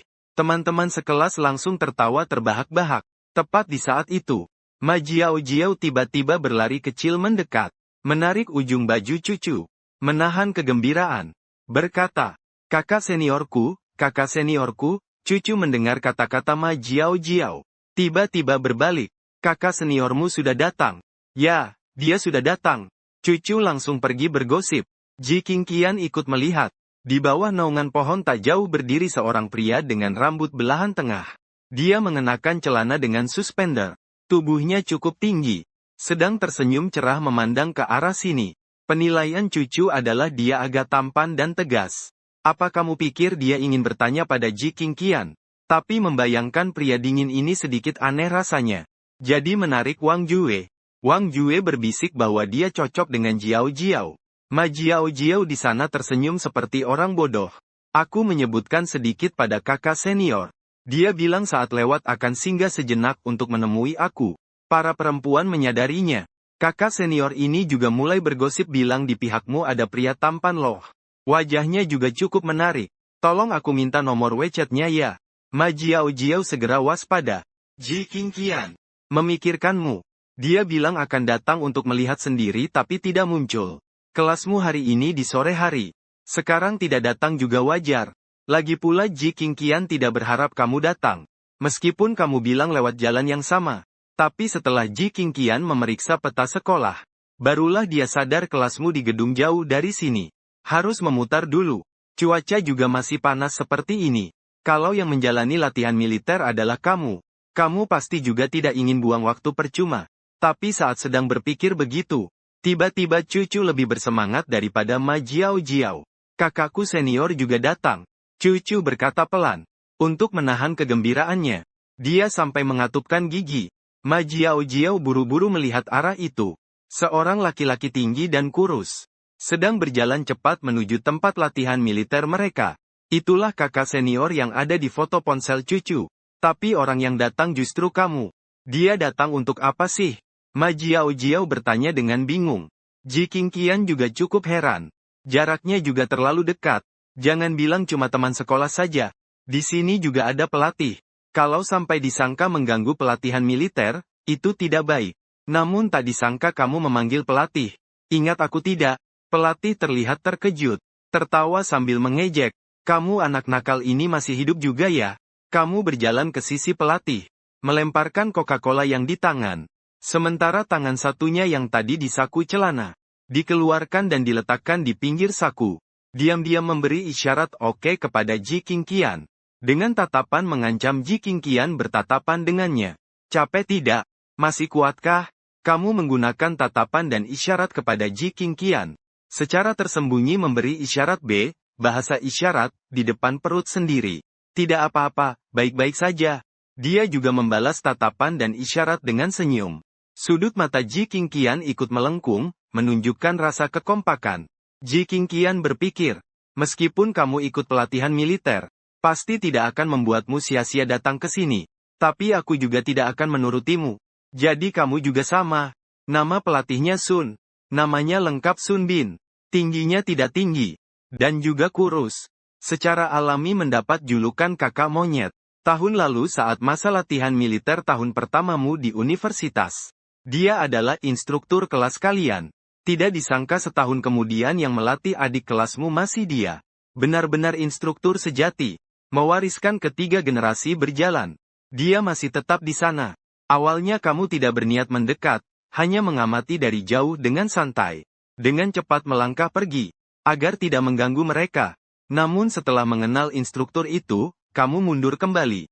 Membeli sebotol cola lalu datang menyapa dia. Kamu, si Manggis, dengan ramah menepuk bahumu. Tepat saat itu, beberapa cewek mulai berteriak. Instruktur How, apakah pria tampan ini senior kalian? Kelihatan kalian cukup akrab. Iya, senior. Senior dari jurusan apa kamu? Kamu ganteng sekali. Ayo selfie dulu ya. Para cewek yang ribut di kelas itu semua berteriak ke arahmu. Kalau bertemu sendiri-sendiri, mungkin para cewek itu akan malu-malu. Tapi kalau seluruh kelas bersama-sama, mereka akan menyerang dengan hebat. Bahkan senior pun akan mereka goda, lihatlah. Melihat itu, Manggis berteriak keras. Dia adalah senior jurusan komputer yang kalian suka. Hanya karena kamu tak berdaya sampai-sampai menaruh iklan cari jodoh untuk diri sendiri di sini. Kamu melirik Ji Qingqian beberapa kali. Yang terakhir masih tetap dengan ekspresi biasa saja. Tapi berbeda dari biasanya. Rambut hitamnya yang tersembunyi di bawah topi militer diikat menjadi ekor kuda. Gaya rambut gadis atletis ini tampaknya membuatnya tampak sedikit kurang dingin. Lebih ada sedikit kehangatan. Pipi wajahnya basah oleh keringat. Terlihat lebih lembut. Seperti sebutir telur rebus yang baru dikupas. Kamu juga melirik ringan ke teman-teman sekelas Qingqian. Selain kamu, masih banyak anak laki-laki yang diam-diam mengamati dia. Kamu agak iri dengan dirimu sendiri. Saat latihan militer, di kelas tidak ada teman perempuan secantik itu. Saat itu, Manggis terus berkata, kalian tidak tahu waktu senior kalian latihan militer dulu. Mendengar itu, kamu segera memotong, jangan membicarakan keberanian masa lalu. Katanya kalau sampai tersebar bisa tidak baik untuk Manggis juga. Kamu melirik Ji Qingqian sekali lagi. Kemudian menyandarkan tangan ke bahu Manggis. Bilang, Manggis, kita sudah lama tidak bertemu. Ngobrol dong. Manggis tersenyum ringan. Sebenarnya ada apa yang mau dibicarakan denganmu? 10 menit kemudian, kalian berbicara dari puisi dan lagu sampai filosofi kehidupan. Ketika Manggis hampir mulai mengingat sesuatu, bel istirahat siang berbunyi. Manggis langsung mengerti. Baik. Kamu anak nakal ini mengontrol aku lebih dari setengah jam. Aslinya hanya memberi siswa istirahat 10 menit. Tapi malah membuat mereka santai selama satu pelajaran. Kamu membentuk simbol gunting dengan tanganmu. Menghadap ke adik-adik kelasmu dan mengatakan apakah keren atau tidak. Kalian kakak kelas yang sebagian besar perempuan hampir tertawa terbahak-bahak. Satu persatu mulai memujimu. Kakak Manggis pun tak berdaya, sudah waktunya makan siang. Tidak mungkin harus tinggal di kelas. Harus mengumumkan pembubaran. Kamu melirik ke Qingqian. Sebenarnya ingin mengirim pesan menanyakan apakah mau makan siang bersama. Tapi di sekitarnya sudah ada 3 perempuan yang berdesakan. Pasti teman sekamarnya. Kamu merasa senang. Sepertinya dia bergaul baik dengan teman sekamarnya. Awalnya kamu khawatir dia akan berjalan sendiri-sendiri. Melihat situasi itu, kamu memberi salam pada kakak Manggis. Lalu berbalik dan pergi ke kantin nomor 2. Baru duduk. Kamu melihat pesan dari Qingqian. Sungguh populer ya. Kamu berpikir sejenak. Mengetuk layar. Tapi aku menarik perhatian seluruh dunia. Namun tidak bisa menarik perhatianmu, buat apa? Qingqian langsung membalas dengan ejekan. Mati saja deh. Kamu tak bisa menahan tawa. Setiap hari melakukan hal jenaka di sisi Qingqian. Dan cukup bahagia. Baru saja menambah banyak gelembung hijau junior, kan? Kamu dengan tak berdaya langsung mengirimkan beberapa tangkapan layar padanya. Lalu mengetik berkata, kamu lihat, aku sama sekali tidak menambah satu pun. Di sisi lain, Qingqian melihat tangkapan layar pembelaan diri yang kamu kirimkan. Tak sadar sudut bibirnya terangkat. Kenapa kamu buru-buru? Dia lantas melirik Wang Jue yang berjalan bersamanya. Yang sedang menatapnya dengan penuh perhatian. Saat itu Wang Jue masih mengerti. Mungkin saat ini senior yang mengirim pesan pada Qingqian adalah kamu. Dan saat ini cucu masih sangat bersemangat. Senior katak ini tidak hanya tampan, tapi juga sangat menyenangkan. Benar-benar contoh sempurna dari pria idaman. Ma Jiao merasa lucu. Aku kira kamu akan langsung keluar meminta WeChat-nya. Aku lihat kamu berbicara sangat lancar di asrama. Ternyata si cantik Cu ini cuma jago bicara saja ya. Wajah cucu langsung memerah. Diam, bukan begitu. Saat itu Wang Jue bertanya pelan pada Ji Qingqian. Menurutmu bagaimana senior itu? Ji Qingqian melihat pesan di ponsel. Rui Ping itu bodoh. Wang Jue memastikan lagi. Kamu memang Qingqian. Kamu buru-buru kemana sih? Lu Yibei gak ngerti pesan ini. Dia buru-buru ya. Ningkari screenshot Jia. Zi Zeng Jia kembali menyangkal. Itu cuma 3 kali klik yang biasa. Dia kok buru-buru. Cuma kecepatannya 3 kali klik lebih cepat aja. Itu bisa jadi bukti dia panik dan bikin onar. Lu Yibei gak buru-buru. Lu Yibei. Selama bertahun-tahun aku selalu dengan kecepatan tangan seperti ini. Lu Yibei. Aku mana buru-buru. Lu Yibei. Gak buru-buru kok. Jangan salah paham. Lu Yibei puas. Sekarang Ji Qingqian harusnya sudah bisa merasakan ketenangannya seperti gunung yang kokoh. Setelah makan, Lu Yibei membungkus beberapa makanan anjing untuk dibawa pulang. Begitu masuk kamar asrama, 3 anjing langsung berseru panggil ayah angkat. Liu Jie. Sambil merebut paha ayam gemuk itu. Sambil bertanya pada Lu Yibei. Lao Bei. Baru-baru ini kenapa kamu suka makan sendiri ke kantin ya? Sambil bicara, ketiganya saling menatap. Di mata mereka, semuanya bertanya-tanya apakah ada sesuatu. Lu Yibei berbicara singkat dan jelas. Di rumah bordil ada instruktur latihan militer untuk kelas baru, itu adalah saudara monyet. Aku pergi untuk menyapa sebentar. Mengobrol sebentar. Kebetulan waktunya makan. Jadi sekalian aku antar makan untuk kalian. Liu Jie juga masih ingat instruktur latihan militer mereka. Saudara monyet datang lagi. Suara hati mengalir. Saudara monyet yang kuat seperti besi. Kalau begitu nanti kita pergi menyapa dia ya. Orang gemuk baik hati menyarankan Lu Yibei tanpa malu. Latihan militer baru saja dimulai. Mahasiswa baru harus beradaptasi dengan aturan yang ketat. Kalau kita ganggu sekarang, tidak terlalu baik. Tunggu beberapa hari lagi saja. Liu Jie mengangguk-angguk berulang kali. Masih Lo Bei yang lama. Kamu senang makan cukup. Liu Jie dengan tekun meneguk 2 teguk. Menghela napas lega. Kemudian berkata pada orang gemuk baik hati dan Zhao Sun. Lanjut main game bersama, lanjut main game. Meskipun grup laki-laki 404 ada sedikit sifat homebody. Tapi 4 orangnya homebody-nya tidak sama. Lu Yibei adalah tipe pria senjata. Selalu bersama Dadai Qingqian. Gadis pendekar bertarung di game CSRAM.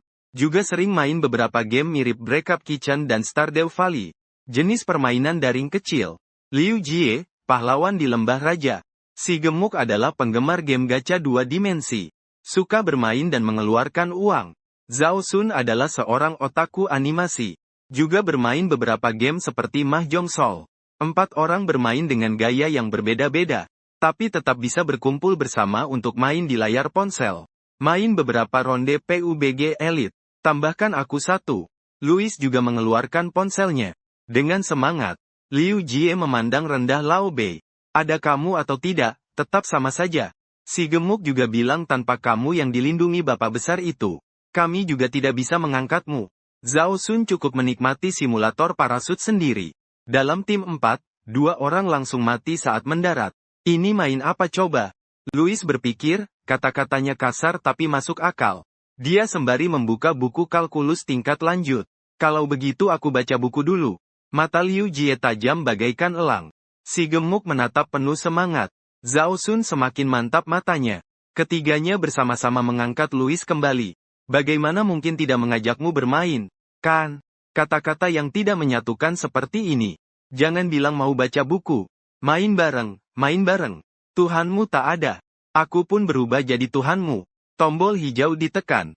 Aku tertidur lelap dalam mimpi. Halaman buku bergeser ringan. Aku susah tidur dan makan. 4 orang berkumpul bersama. TIMI satu suara. Di puncak layar milik Lu Yibei datang sebuah pesan. Zhouzu ada? Lu Yibei terkejut. Dulu dia sering bertanya Zhouzu ada? Tentunya Zhouzu juga pernah mengatakannya padanya. Kata-kata seperti ini. Biasanya dilanjutkan dengan siapa pacar kamu dan bagaimana dia, semacam itu. Atau bilang lapar. Mau makan apa? Atau mau pergi kemana bermain? Del. Butuh apa sayang? Liu Jie mengalihkan pandangan dari layar. Tidak apa-apa, Lu Yibei beralih ke tampilan WeChat. Dia merasa Zhouzu pasti ingin berkata sesuatu padanya. Tapi seperti ikan kornet yang akan kadaluarsa. Nanas kaleng juga akan kadaluarsa. Bahkan plastik pembungkus makanan juga bisa kadaluarsa. Banyak hal di dunia ini memiliki batas waktu. Lukisan pun sama. Setelah batas waktu itu, hanya cocok untuk membusuk. Mau dengar atau tidak, terserah. Dia dengan cepat menghapus Zhou Zhou dari daftar teman. Dia tidak punya kebiasaan menghapus orang. Sebelumnya selalu membiarkan Zhou Zhou tetap di daftar temannya. Kemudian beralih kembali ke tampilan pemain elit PUBG. Ayo mulai. Lu Yibei tertawa berkata. Lihat kecepatan tangannya benar-benar cepat. Kehidupan Zhou Zhou sangatlah membosankan. Dulu kemanapun dia pergi, Lu Yibei selalu secara ajaib muncul di depannya. Bertemu secara kebetulan dengannya. Menanyakan apakah dia mau permen atau camilan. Saat itu Zhou Zhou tidak menganggap pertemuan kebetulan itu romantis. Bahkan merasa dia cukup mengganggu. Tapi selama waktu ini kecuali sekali di kantin, dia tidak pernah bertemu Lu Yibei sekalipun. Dia teringat kata-kata Ah Huang dulu. Pertemuan kebetulan yang kamu kira. Sebenarnya adalah pertemuan yang direncanakan dengan cermat oleh Lu Yibei. Dulu Zhou Zhou tidak menganggapnya begitu berharga. Namun sekarang setelah Lu Yibei menghilang dari sisinya, irama hidupnya tiba-tiba berubah tanpa alasan. Sesuai kebiasaan dulu. Sekarang Lu Yibei seharusnya membawa minuman dingin manis untuk menemui dia. Lalu membanggakan betapa enaknya sup kacang hijaunya. Zhou Zhou pasti akan merasa terganggu. Apa enaknya sup kacang hijau itu? Sebenarnya semestinya begitu. Namun sekarang semuanya berbeda. Dia sepanjang hari hanya berbaring lesu di asrama. Dalam perjalanan ke kelas, tidak akan tiba-tiba bertemu dengan sosok itu lagi. Juga tidak ada yang bertanya padanya ingin makan es krim rasa vanila atau matcha. Lalu tiba-tiba mengeluarkannya seolah sulap. Zhou Zhou menahan diri untuk mengeluarkan Lu Yibei dari daftar hitam WeChat. Tidak tahu harus bilang ini benar-benar atau memang seperti itu. Lu Yibei masih belum mengirimkan pesan apapun kepadanya. Dia tanpa sadar membuka momen Lu Yibei di WeChat. Lu Yibei jarang sekali memposting momen. Meskipun ada, biasanya foto dia makan bersama temannya. Dan sampul momen di dindingnya adalah punggungnya sendiri. Sekarang semua hal tentang dia sudah hilang. Hanya terlihat untuk 3 hari saja. Tidak ada konten dalam 3 hari terakhir. Sampul momen diganti dengan karakter pria berambut perak keriting dari sebuah animasi. Yang menoleh sambil tersenyum jahat. Zhou Zhou menarik napas panjang. Akhirnya mengirimkan kode kepada Lu Yibei. Dia benar-benar harus bicara baik-baik dengannya. Menawarinya keluar untuk makan es dingin. Asal bisa bertemu. Zhou Zhou berkata dalam hati. Asal mereka bisa bertemu secara langsung. Dia yakin Lu Yibei akan berubah pikiran. Karena saat Lu Yibei menatapnya, matanya bersinar. Ketika dia tersenyum, Lu Yibei akan lebih bahagia darinya. Asal bisa bertemu sekali saja. Dia dan Lu Yibei bisa kembali seperti semula. Dia tidak percaya apa yang dikatakan Ah Huang. Dia benar-benar sudah tidak ada harapan dengan Lu Yibei. Ah Huang sama sekali tidak tahu betapa Lu Yibei menyukainya. Tapi Zhou Zhu sudah menunggu cukup lama. Lu Yibei belum juga membalas. Tidak terlihat. Atau mungkin masih marah. Zhou Zhu berencana untuk melangkah lebih jauh. Dia terus mengetik, apakah mau pergi ke toko minuman dingin yang sering dikunjungi? Aku agak ingin minum sup kacang hijau dari tempat itu. Setelah mengirim pesan itu, dia berniat menambahkan kalimat lagi di belakang. Aku ingin bicara denganmu. Tapi tidak jadi menambahkan. Zhou Zhu melihat tanda seru yang menyilaukan itu. Lu Yibei sudah menghapusnya. Otak Zhou Zhu langsung kosong sejenak. Lalu dia memukul papan tempat tidur dengan keras. Papan tempat tidur bergoyang di bawahnya. Chen dan yang sedang membaca buku kaget. Segera menoleh ke arahnya. Ada apa? Setelah melihat wajah muram Zhou Zhu seperti tinta hitam itu, dia menyerah untuk bertanya. Dia sudah tahu sejak lama. Zhou Zhu benar-benar gagal di sisi Lu Yibei. Ah Huang juga tidak ada di sana. Chen dan tidak tahu harus berkata apa pada Zhou Zhu. Chen dan melanjutkan membaca buku elektroniknya. Dia lebih suka membaca buku, terutama yang kategori sastra. Dan sekarang buku yang saya baca ini masih rekomendasi dari Liu Jie. Berjudul Lemon. Itu barang sialan, masih bisa ngerti buku setebal dan sedalam ini. Kelompok 404 hari ini jadwalnya padat banget. Dari jam 8 sampai jam 10 pagi. Setelah istirahat siang. Langsung lanjutin sampai sore sampai sekarang. Sampai di kamar hampir jam 9 malam. Capek banget. Liu Jie mengulur suaranya. Lalu langsung jatuh ke tempat tidurnya. Gue gak ngerti nih, kenapa sih? Kuliah aja masih harus ada bimbingan malam. Udah susah payah bertahan di tahun pertama kuliah. Bimbingan malamnya selesai.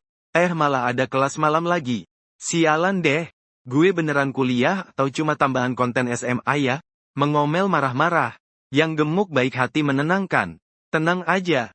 Pihak kampus udah berusaha untuk memperbaiki. Perbaiki apa coba, gak ada gunanya. Zhao Sun bilang.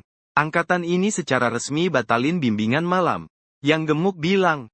Zhao Sun pengen ngelanjutin tapi enggak jadi. Belum jadi tapi udah marah-marah.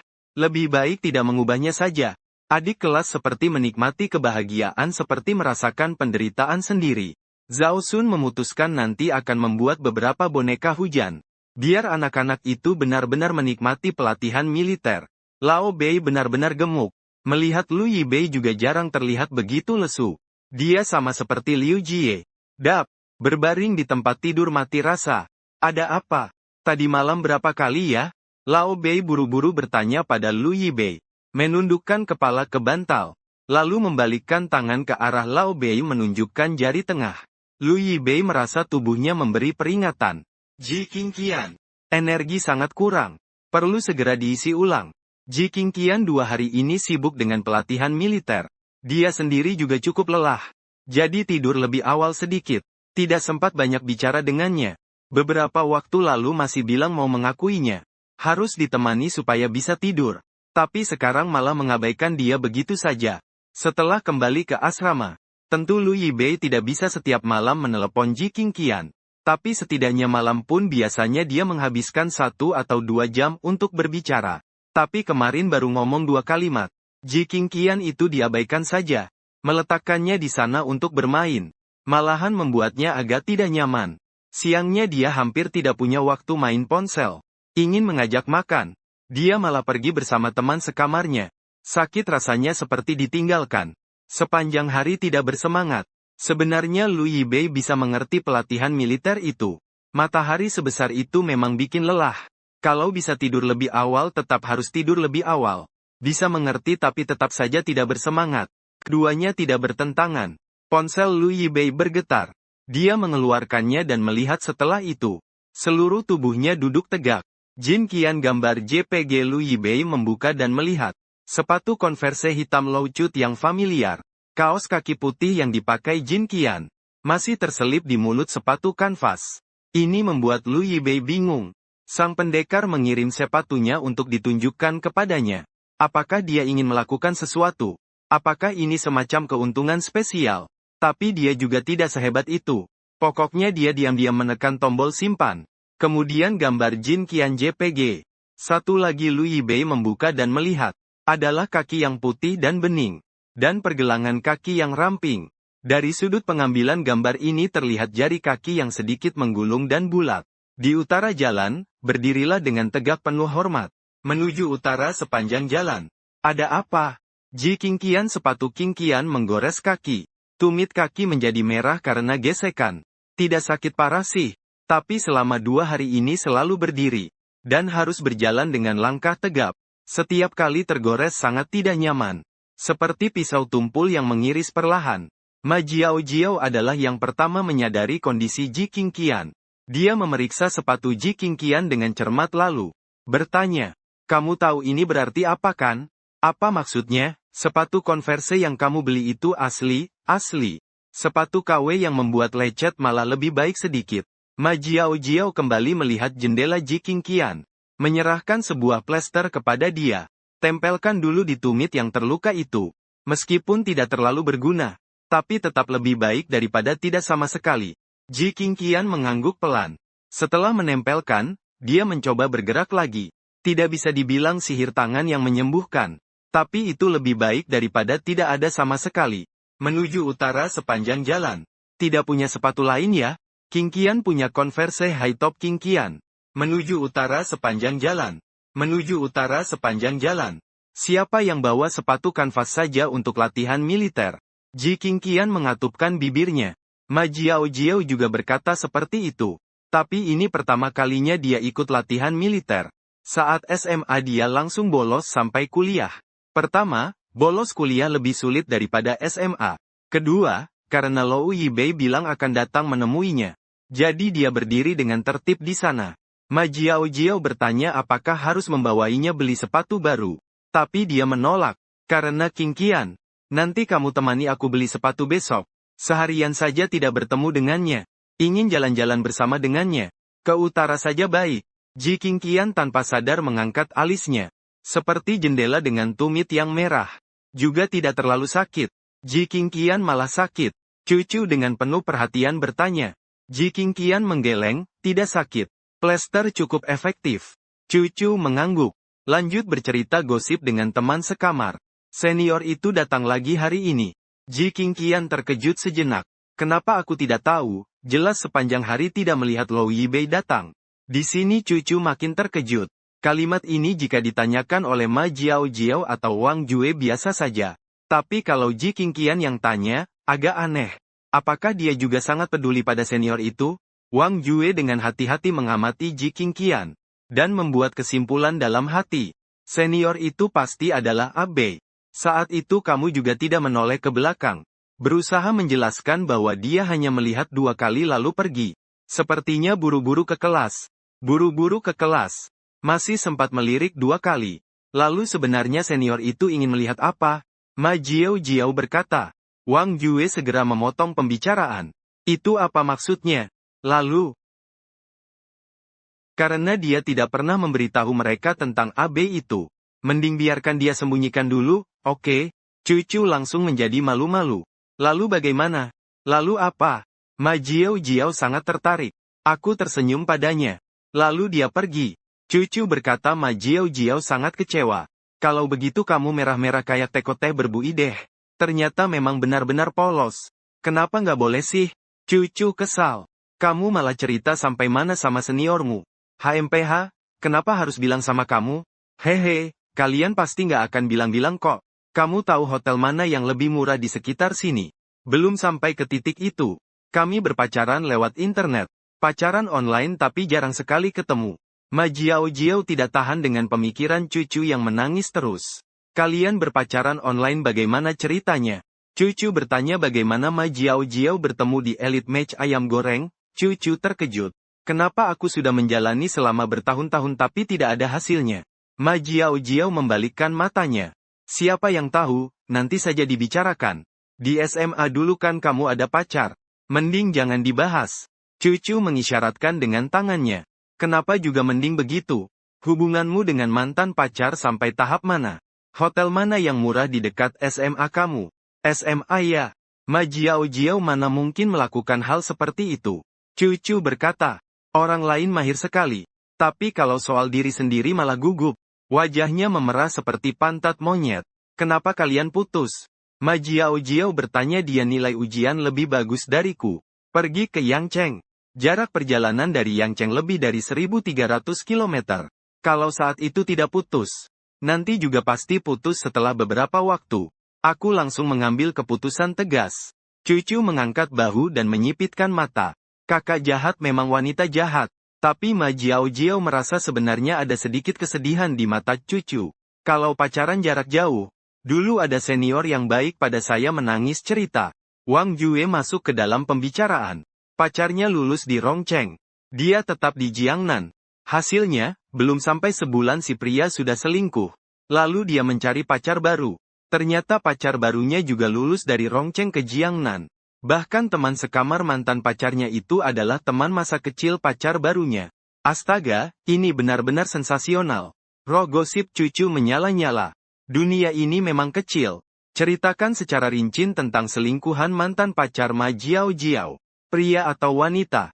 Cucu dan Wang Jue. Ma Jiao dengan serius. Bukankah Tianfu Rongcheng penuh dengan yang tersesat? Jueju, jangan pedulikan dia. Cepat ceritakan. Cucu mendorong Wang Jue, begitulah, cucu dan Ma Jiao. Astaga, bisa main seperti ini. Sangat menyedihkan. Hahaha. Sangat lucu. Wang Jue bercerita hampir 10 menit. Cucu dan Ma Jiao tampak sangat menikmati ceritanya. Kemudian rebah di kursi. Merenungkan keberagaman makhluk hidup. Hanya Ji King Qian yang belum masuk ke dalam topik pembicaraan. Cucu berpikir sejenak. Proaktif mencari Ji King Qian. Kamu tahu tidak ada cerita menarik apa yang bisa kamu ceritakan? Aku jarang mendengar kamu cerita tentang dirimu sendiri. Kalau tidak, ceritakan aja apa yang kamu dengar juga boleh. Setelah beberapa hari bersama, beberapa orang menyadari bahwa Dewi Gunung Es ini sebenarnya tidak terlalu dingin. Kadang-kadang lebih tepat disebut sebagai orang bodoh daripada tentara, kata King Qian.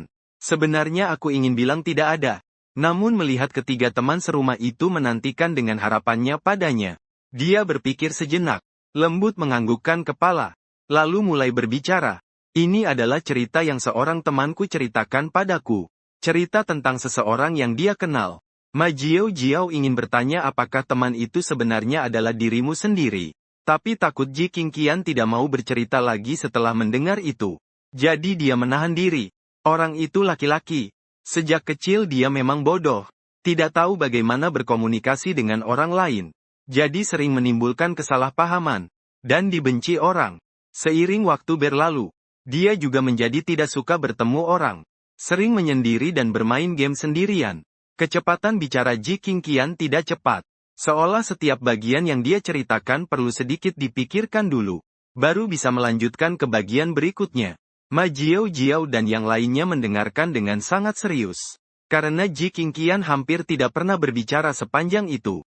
Kemudian pada tahun kedua semanya, ia bertemu dengan seorang teman permainan. Seorang gadis yang sangat ceria. Ji Qingqian mengatakan sampai di sini. Ma Jiao Jiao langsung menjawab. Bukankah itu sama seperti aku yang bertemu langsung?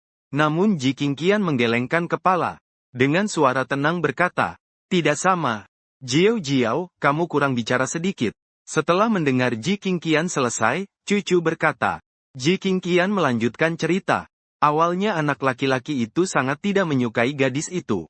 Tembakannya buruk. Gerakannya lebih buruk, tidak punya kesadaran, bahkan tidak bisa mendengar langkah kaki. Satu-satunya fungsi hanya menjadi beban baginya. Dan selalu cerewet. Dia selalu membicarakan hal-hal yang tidak ada hubungannya dengan permainan. Misalnya apa yang terjadi di sekolah, apa yang terjadi dengan teman-temannya, dan siapa yang dia temui.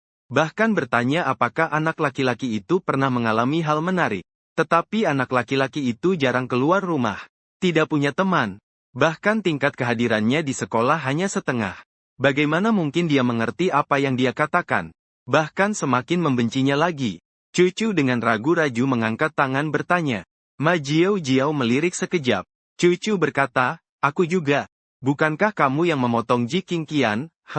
Cucu, kenapa cowok sebenci itu sama cewek? Kenapa masih mau bermain dengannya? Ji Qingqian berpikir, suaranya enak didengar. Dan hampir tidak pernah memaki orang. Tidak mengucapkan kata kasar. Ma Jiao Jiao dan cucu serentak paham. Main game tanpa kata kasar. Sopan santunnya sungguh luar biasa sekali. Namun Wang Jue punya pandangan berbeda. Aku merasa, mungkin karena cowok itu. Sebenarnya cukup mengidamkan kehidupan seperti yang cewek itu ceritakan. Dia sadar Ji Qingqian memandangnya. Segera menunduk. Aku cuma asal ngomong. Mata Ji Qingqian sedikit bersinar. Dia menyipitkan bibir. Tidak menyangkal pendapat Wang Jue. Mungkin kamu benar. Karena selanjutnya terjadi sebuah kejadian.